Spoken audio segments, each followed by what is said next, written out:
আজ এপ্রিল ২০২৬ পাকিস্তানের রাজধানী ইসলামাবাদে যে বৈঠক হয়েছে সেটি সাম্প্রতিক সময়ের সবচেয়ে গুরুত্বপূর্ণ আন্তর্জাতিক কূটনৈতিক ঘটনাগুলোর একটি। নিচে সহজভাবে বিস্তারিত দেওয়া হল।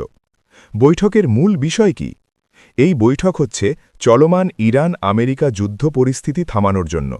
এটি সরাসরি উচ্চ পর্যায়ের আলোচনা, যা ১৯৭৯ সালের পর সবচেয়ে বড় মুখোমুখি বৈঠক হিসাবে ধরা হচ্ছে।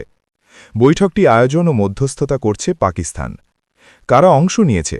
America, vice president J.D.. Vance, বিশেষ দূত ও অন্যান্য উচ্চ পর্যায়ের কর্মকর্তা। ইরান, পার্লামেন্ট স্পিকার মোহাম্মদ বাগের গালিবাফ, পররাষ্ট্রমন্ত্রী আব্বাস আরাকচি। পাকিস্তান, প্রধানমন্ত্রী শাহবাজ শরীফ, সেনাপ্রধান আসিম মুনির। গুরুত্বপূর্ণ ভূমিকা। ইসরায়েলের ভূমিকা। ইসরায়েল এই বৈঠকে সরাসরি অংশ নেয়নি, কিন্তু তাদের সামরিক অভিযান, বিশেষ করে লেবাননে হামলা, এই আলোচনায় বড় প্রভাব ফেলছে। আলোচনার প্রধান ইস্যু যুদ্ধবিরতি, লেবানন ও ইসরায়েল ইস্যু, ইরানের ওপর নিষেধাজ্ঞা তুলে নেওয়া, জব্দ করা অর্থ মুক্ত করা, হরমুজ প্রণালী, তেল পরিবহন রুট, নিরাপত্তা।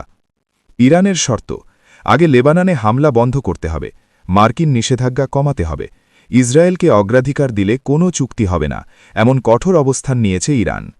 আমেরিকার অবস্থান: ইরানের ওপর পুরোপুরি ভরসা নেই, পারমাণবিক কার্যক্রম সীমিত করার দাবি, আঞ্চলিক নিরাপত্তা নিশ্চিত করতে চায়। ইতিবাচক দিক: বৈঠকের পরিবেশ পজিটিভ বলা হয়েছে, একাধিক রাউন্ড আলোচনা চলছে, একটি দীর্ঘমেয়াদী শান্তি চুক্তির ভিত্তি তৈরির চেষ্টা চলছে।